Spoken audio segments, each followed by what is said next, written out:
তোমরা বাংলা অনার্সের ছেলেমেয়েরা নাটক পড়ছো তো, এই 4th সেম থেকেই তোমাদের গোটা গোটা নাটক পাঠ্য।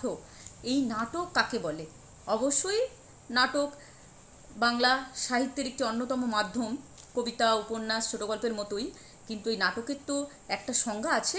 যদি বলা হয় নাটক কী বা নাটক কাকে বলে, তখন নির্দিষ্ট কিছু শব্দবন্ধে তোমাকে নাটক কি ফুটিয়ে তুলতে হবে। নাটক হলো মানুষের জীবনের খণ্ডাংশের প্রতিরূপ। প্রাচীনকাল থেকেই মানুষের সুখ দুঃখ, আনন্দ বেদনা, প্রেম ঈর্ষা প্রতিশোধ নাটকীয় বৃত্তের মাধ্যমে প্রকাশ ঘটিয়েছে মানুষ।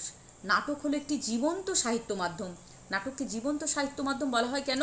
অন্যান্য সাহিত্য মাধ্যমে আমাদের চরিত্রগুলোকে কল্পনা করে নিতে হয়, আমাদের কল্পনাতে সেই চরিত্রগুলো ধরা পড়ে। নাটকে কিন্তু উপস্থাপন করা হয়। নাটক একটি নির্দিষ্ট কৌশলে নানান চরিত্রের সম্ভারে এবং মঞ্চসজ্জার মধ্যে